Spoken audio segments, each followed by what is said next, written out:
जब सास ने खा ली हंसने वाली दवा। कुसुम अपनी बहू सुरभि और बेटे ऋतिक के साथ रहती थी। कुसुम के पति सुरेश काम के सिलसिले में अक्सर शहर से बाहर ही रहते थे। एक दिन वो अपने घर आए और कुसुम के लिए बहुत सारी दवा लेकर आए। भाग्यवान, कहाँ हो तुम? अरे आ गए आप। इस बार बहुत दिनों में आए और मैंने आपको जो घुटनों के दर्द की दवाई लाने के लिए कहा था वो तो लाए हैं ना आप? हाँ हाँ, तुमने जो भी कहा था वो सारी चीजें ले आया हूँ। बस अब एक गिलास पानी तो पिला दो। सुरभि, सुरभि, एक गिलास पानी तो लाना। सुरभि जल्दी से पानी लेकर आती है। सुरेश सुरभि के सर पर हाथ रखता है और उसका हालचाल पूछता है। बहू, ये तुम्हारी सास के लिए मैं कुछ दवाई लाया था, तुम देख लो ये दवा। तुम्हारी सास तो है बुलक्कड़, किसी और दवाई की जगह कोई और दवाई खा लेगी तो लेने के देने पड़ जाएंगे। सुरेश एक एक करके सुरभि को दवाई बताने लगा। देखो, ये घुटने के दर्द की दवा है।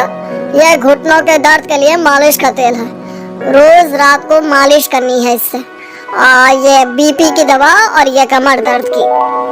एक दवाई की शीशी हाथ में लेकर कहते हैं, लेकिन ये दवाई किस चीज की है?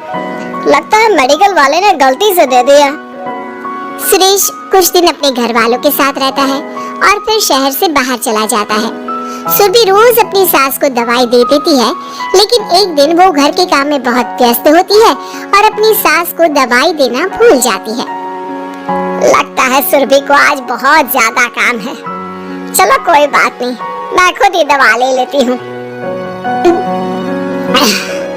अरे वाह, ये दवाई तो बहुत स्वादिष्ट है, थोड़ी सी और पी लेती हूँ। इस तरह कुसुम थोड़ी थोड़ी करके हंसने वाली दवाई की पूरी बोतल ही पी लेती है। माँ जी, आज मेरे मायके वाले आ रहे हैं, भैया का फोन आया था। क्या कहा, मायके वाले? अरे तो तू यहाँ क्यों खड़ी है? खाने में कुछ अच्छा सा बना ले। माँ जी, आप इतना हंस क्यों रही हो? आप मेरे मायके वालों का मजाक तो नहीं बना रही हो ना? नहीं नहीं नहीं, मैं कहाँ मजाक बना रही हूँ। मैं तो बस बता रही हूँ। माँ जी, आप झूठ भी बोलती है। आप अभी तो हंस रही थी। कुसुम हंसती ही रहती है। सुरभि वहाँ से चली जाती है और खाने की तैयारी में लग जाती है। थोड़ी देर बाद सुरभि का भाई और सुरभि की माँ आते हैं। कुसुम उन्हें अंदर बिठाती है और अपनी सास को बुला लाती है। समधन जी, कैसे हैं आप? मैं तो ठीक हूँ। आप बताइए, आप कैसे हैं? आंटी जी, आप इतना हंस क्यों रही हो? मैं कहाँ हंस रही हूँ बेटा। जब कुसुम लगातार हंसे जा रही थी तो उन्हें इंसल्ट फील हुई और वे वहाँ से जाने लगे। अच्छा बहन जी, हम चलते हैं। आपकी मेहमान नवाजी का बहुत बहुत शुक्रिया। सुरभि की माँ जा ही रही थी, तभी उसका पैर फिसल गया और वो बहुत तेज गिरी। माँ, आप ठीक तो है? अरे बहन जी, आप ठीक तो है? आपको चोट तो नहीं लगी ना? आप मुझसे पूछ रही हैं या मेरा मजाक उड़ा रही हैं? बहन जी, पहले तो आप इतनी बदतमीज नहीं थी, लेकिन अब क्या हो गया है आपको? माँ, आप ठीक तो है ना? अंदर चलिए, मेरे कमरे में आराम कर लीजिए। नहीं सुरभि, हम जा रहे हैं। हमें अपना मजाक और उड़वाने का शौक नहीं है। और सुरभि, तुम अपनी सास का इलाज कराओ। इस तरह सुरभि के मायके वाले चले गए तो सुरभि का गुस्सा चौथे आसमान पर था।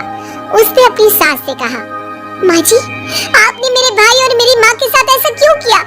अगर आपको उनका यहाँ आना अच्छा नहीं लगा तो आप मुझसे बोल देती। इस तरह उनकी इंसल्ट करने की क्या जरूरत थी? नहीं बहू, मैंने कुछ नहीं किया। अरे भला मुझे क्या पड़ी है जो तेरे घर वालों का मजाक उड़ाऊंगी?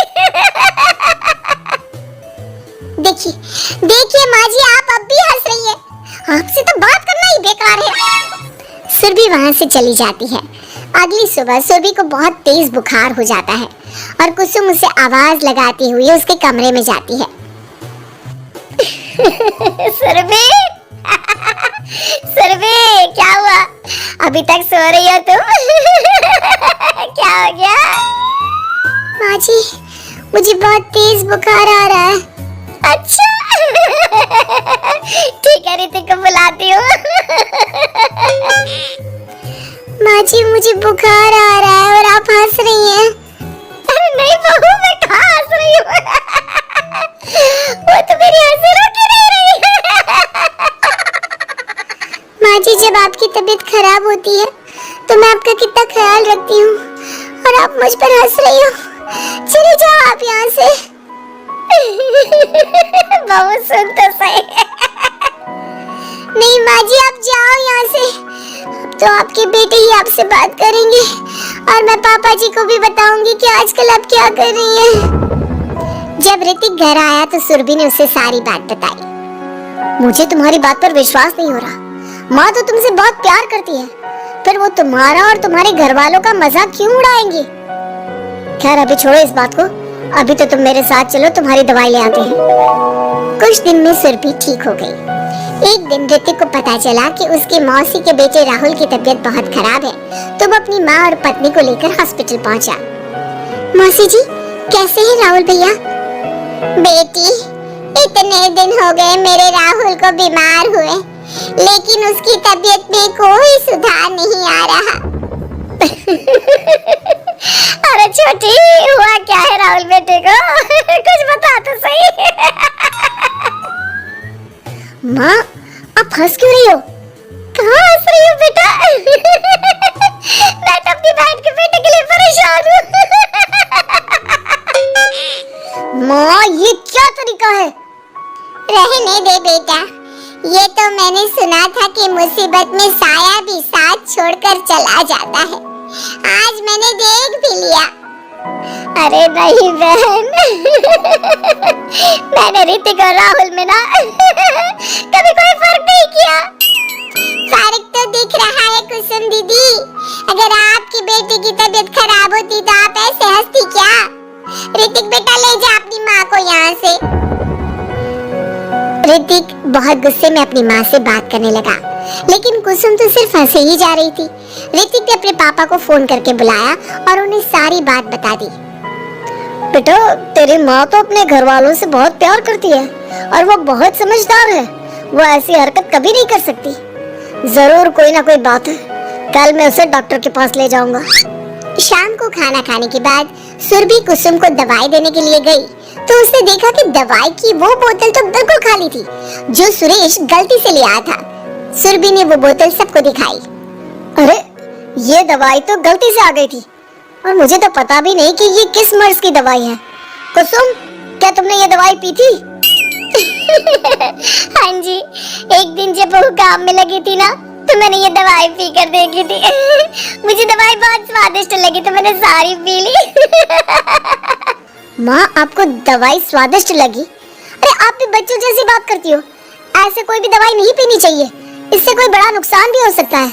मैं अभी डॉक्टर से पूछ कर आता हूँ। ऋतिक डॉक्टर के पास गया और कुछ देर में वापस घर आकर सबको बताया। माँ ने जो ये दवाई खाई है ना, ये हंसने वाली दवाई है और माँ ने एक साथ बहुत मात्रा में दवाई खाई है, तो इसका असर थोड़े समय तक तो रहेगा।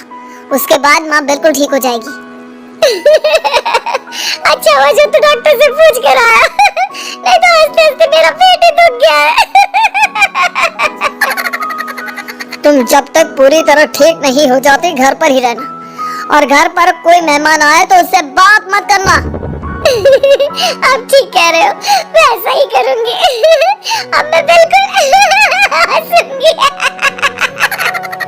कुसुम की बात सुनकर सभी हंस पड़े।